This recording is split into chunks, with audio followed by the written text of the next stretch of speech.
Selamat datang kembali dalam TM4020, perolehan hidrokarbon non-konvensional bersama Prof. Dodi Abdasah dan saya Bilal Aslam. Pada segmen kali ini, kita akan mempelajari mengenai sifat fisik batubara dan gas metana batubara. Menjadi sifat fisik apa saja yang penting dalam keteknikan reservoir dan apa bedanya sifat fisik batubara dan gas metana batubara terhadap keteknikan reservoir yang konvensional. Baik. Jadi ada beberapa sifat fisik dan fluida yang penting dalam keteknikan GMB untuk menunjang tahapan eksplorasi dan produksi. Dan ini khususnya berkaitan dengan kebutuhan untuk menghitung volume gas in place dan juga karakterisasi reservoir gas metana batubara yang nantinya akan berperan penting dalam rencana pengembangan. Baik, dalam tabel berikut ada beberapa daftar sifat fisik yang penting. Dan ini kita bisa lihat bahwa beberapa sifat fisik ini ada yang mirip dengan untuk keteknikan reservoir konvensional dan beberapa ada yang berbeda. Seperti misalnya kandungan gas, ash content, vapor content, adsorption isotherm, dan juga porositas klit, kematangan thermal, dan maseral. Nah, dari sifat-sifat fisik ini beberapa sangat berpengaruh dalam perhitungan gas in place, dan lainnya berperan dalam identifikasi dan karakterisasi batubara. Nah, jadi dalam segmen ini kita akan mempelajari apa pengaruh dari sifat-sifat fisik tersebut dan bagaimana metode pengukuran untuk mengetahui nilai dari sifat-sifat fisik tersebut. Nah, pengujian sifat fisik ini juga seperti pada umumnya dilakukan menggunakan sampel core, yaitu core batubara, dan fluida reservoir di laboratorium, jadi menggunakan sampel gas. Nah, hasil uji lab ini nantinya juga dipakai dalam kalibrasi uji formasi, seperti analisa log sumur. Nah, berikut adalah contoh gambar dari core batubara. Ini adalah operasi coring dan ini adalah contoh whole core dari batubara. Baik, kita masuk ke sifat fisik pertama, salah satunya yaitu porositas batubara. Nah, seperti yang telah dibahas sebelumnya, pori batubara itu terdiri dari porositas yang makropor, yaitu clit dan fracture. Dan satu lagi yaitu porositas matriks atau kita sebut mikropor. Ini adalah salah satu citraan CT scan seperti di rumah sakit gitu ya, suatu sampel core batubara. Di sini kita bisa lihat adanya klit yang berupa rekahan-rekahan seperti ini, dan juga ini adalah yang warna abu-abu ini adalah matriks dari batubara. Nah, sehingga di sini porositas total dari reservoir batubara itu kita bisa nyatakan sebagai dua, porositas F yaitu clit dan fracture, dan porositas M, matriks. Nah, tapi untuk yang diukur di dalam uji lab itu umumnya adalah porositas clit. Nah, kenapa? Karena porositas clit ini yang lebih berkontribusi dalam penyimpanan free gas. Sedangkan gas yang dalam matriks umumnya dia terhitung dalam kondisi adsorpsi, sehingga porositas tidak begitu dominan gitu dalam perhitungannya.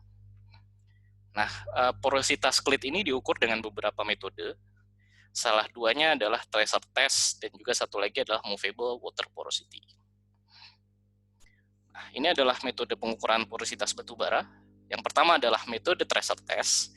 Jadi tahapannya adalah core mula-mula dijenuhi tracer dengan kondisi tertentu sampai mencapai steady state.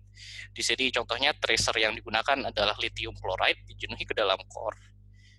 Kemudian core diinjeksi dengan air yang terdeionisasi, nah, sehingga volume tampungannya kemudian dan konsentrasi tracer yang keluar itu dihitung, dan volume total tracer effluent adalah volume pori dari klit. Ya. Karena tracer ini pasti akan menempati pori, sehingga begitu di displace itu adalah volume air yang menempati pori. Baik, nah metode yang kedua adalah movable water porosity. Nah, di dalam metode ini, pertama, jadi core setelah dari kondisi coring, itu harus dalam kondisi yang diawetkan. Kemudian core diinjeksi dengan gas helium. Ya, tujuannya adalah untuk mendesak air formasi yang berada di dalam core, atau kita sebut sebagai native brine. Nah, sehingga volume total air yang terdesak adalah volume, kita bisa anggap itu sebagai volume pori dari klit. Nah, bagaimana hasil pengukuran porositas batubara dari dua metode tersebut? Di sini kita bisa lihat perbandingannya untuk pengukuran dengan 4 core. Sebenarnya ini pada formasi yang sama, namun pada tekanan confining yang berbeda-beda. Nah, Ini bisa kita lihat ya bahwa secara umum tidak terdapat perbedaan signifikan dari hasil pengukuran kedua metode, baik tracer test maupun movable water. Dan porositas tracer test di sini kita lihat cenderung lebih tinggi karena volume irreducible water yang ada di dalam core batu bara itu juga ikut terukur, sedangkan di movable water cenderung tidak. Nah, dan juga di sini kita bisa lihat rentang porositas dari batu bara itu yang dari porositas klit itu umumnya 1% dan sampai 5%. Memang lebih kecil daripada porositas interpartikel pada reservoir konvensional. Nah, berikut adalah analisis proximate. Apa itu analisis proximate? Analisis proximate itu dilakukan untuk mengetahui karakter dan komposisi kimia penyusun batu bara. Ini adalah standar yang biasa digunakan untuk pengukuran analisis proximate atau SOP-nya, yaitu STMD. Nah, parameter yang ditentukan apa saja? Ada kadar kelembapan atau kadar air yang berada di dalam core batu bara, kemudian senyawa volatile atau volatile matter, kita singkat VM, kadar abu atau ash, dan terakhir adalah fixed carbon. Ini adalah alatnya yang digunakan untuk mengukur atau digunakan untuk analisis proximate. Ini adalah alatnya kita sebut sebagai thermographimetric analyzer atau proximate analyzer. Jadi sebenarnya core ditempatkan ke dalam sampel di sini, ruang sampel di sini, kemudian dia dipanaskan dan juga bisa dibakar. Jadi dengan adanya pemanasan, pertama kita bisa mengetahui kadar kelembapan, terus setelah menjadi kering, dipanaskan lagi, kita mendapat volatile matter. Nah, kemudian setelah menjadi residu, dibakar hingga menjadi abu, kita bisa mendapatkan komponen fixed carbon. Nah, kenapa kita melakukan ini? Nanti tujuannya adalah untuk melakukan evaluasi formasi, karena beberapa kandungan ini ada korelasi erat dengan besarnya gas konten, dan juga digunakan untuk perkiraan gas in place. Nah, jadi bagaimana caranya melakukan analisis proximate? Tadi kita lihat bahwa pengurangan massa terhadap waktu selama pemanasan batu bara ini akan berhubungan terhadap komposisi batu bara. Sebagaimana ditunjukkan pada grafik berikut, ini adalah persen massa dari sampel awal, dan ini adalah waktu selama pemanasan. Jadi ini adalah tahapan pemanasan pertama.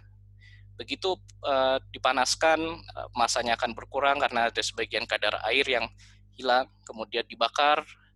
Nah, selama pembakaran juga akan ada beberapa kandungan karbon yang hilang. Nah, berapa fraksi massa yang hilang itu kita nyatakan sebagai kandungan-kandungan tersebut, kandungan air, kandungan es, dan juga volatile matter. Nah, kita bisa lihat umumnya moisture ini berkurang dan nilai fixed carbon bertambah seiring peningkatan rank batu bara. Ya, ini ada hubungannya dengan proses maturasi termal dari batu bara itu sendiri. Ya, bisa dilihat ke sini makin ke atas, di sini adalah rankingnya makin tinggi. Kita bisa lihat cenderung menurun untuk moisture, volatile matter-nya juga sedikit berkurang, dan fixed carbonnya meningkat. Kemudian vitrinite reflectance, analisis vitrinite ini dilakukan karena vitrinite ini sendiri adalah maseral atau komponen organik penyusun batu bara yang berasal dari komponen selulosa tanaman yang memantulkan cahaya. Nah, ini adalah contoh penampakan dari vitrinite itu sendiri. Nah, jadi vitrinite reflectance ini atau tingkat kekilauan dari maseral ini digunakan sebagai indikator maturitas termal batu bara. Karena semakin tinggi vitrinite reflectance, kandungan gas batu bara cenderung semakin besar. Sebagaimana kita lihat korelasinya pada video di segmen sebelumnya. Ini adalah alat untuk mengukur vitrinite reflectance di dalam mikroskop saja begitu. Namun di mikroskop ini dilengkapi spektrofotometri, intinya dia bisa membandingkan intensitas cahaya. Jadi semakin tinggi intensitas cahayanya, kita nyatakan itu vitrinite reflectance-nya semakin besar. Sehingga itu juga ranking batu baranya cenderung juga lebih besar. Nah, berikutnya adalah densitas batu bara. Nah, densitas batu bara ini umumnya lebih kecil dibanding batu pasir atau karbonat, dan persebarannya sendiri di reservoir lebih heterogen, yaitu bergantung rank dan komposisi dari batu bara itu sendiri. Ini adalah persamaan yang kita pakai untuk menghitung densitas batu bara. Jadi di sini ada beberapa komponen. Rho di sini adalah densitas bulk atau densitas total dari batu bara. Nah, di sini ada 3 komponen utama. Yang pertama adalah densitas fraksi organik, Jadi densitas fraksi organik ini adalah fraksi massa yang sudah dikurangi dari ash dan fraksi moisture. Nah, kedua adalah densitas dari ash atau komponen karbon. Dan yang terakhir adalah densitas dari air atau moisture itu sendiri. Nah, ketiga kombinasi ini adalah penyusun dari batu bara. Nah, nilainya untuk densitas bulk batu bara ini umumnya berkisar di nilai 1,25 sampai 1,7 gram per cc. Untuk densitas fraksi organik tadi umumnya ditentukan dari analisis Masral. Namun jika tidak dilakukan, biasanya diambil nilai rule of thumb sebesar 1,25 gram per cc. Baik, dan yang terakhir adalah kompresibilitas batu bara. Nah, kenapa kita penting mempelajari ini? Karena sifat fisik batuan batu bara ini lebih sensitif terhadap perubahan tekanan dibandingkan batu pasir atau karbonat.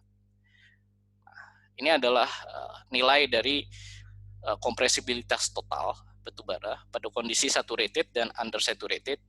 Yang perlu diperhatikan di sini dibandingkan reservoir konvensional, kita punya komponen CF, yaitu kompresibilitas klit, dan CS, yaitu kompresibilitas dari subsea.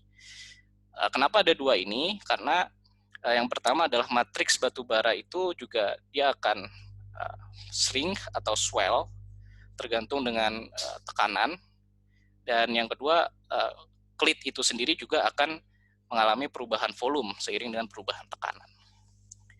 Nah, yang perlu diperhatikan juga bahwa rentang nilai kompresibilitas klit ini lumayan signifikan, yaitu sekitar 2,5 10 pangkat minus 3 sampai 3 kali 10 pangkat minus 4 PSI per PSI, atau 10 sampai 1000 kali dari reservoir konvensional, sehingga kita tidak bisa serta-merta mengabaikan efek dari kompresibilitas ini.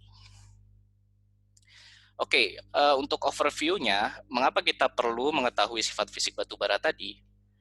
Jadi pengujian sifat fisik yang tadi kita pelajari itu akan dimanfaatkan dalam evaluasi formasi, perkiraan cadangan, dan juga desain pemboran atau stimulasi dalam eksploitasi reservoir gas metana batu bara. Ini adalah beberapa contoh. Seperti biasa, kalau kita melakukan logging, kita tetap membutuhkan nilai hard data yang kita peroleh dari core, sehingga di sini kita pakai untuk menentukan berapa besarnya densitas dari coal, sehingga kita bisa tahu formasi mana saja yang merupakan batu bara yang menjadi target kita. Dan juga dari pengukuran proximate analysis misalnya tadi, kita juga bisa mengkalibrasi data log kita seperti misalnya ash content terhadap data pengukuran dari core. Nah, dan juga yang perlu kita pahami dari uraian sebelumnya adalah pengujian sifat fisik batu bara ini sedikit berbeda dengan reservoir konvensional, baik secara metode maupun tantangannya. Berikut adalah referensi yang saya gunakan untuk menyusun segmen ini. Anda bisa pelajari lebih lanjut, dan sekian dan sampai jumpa untuk di segmen selanjutnya.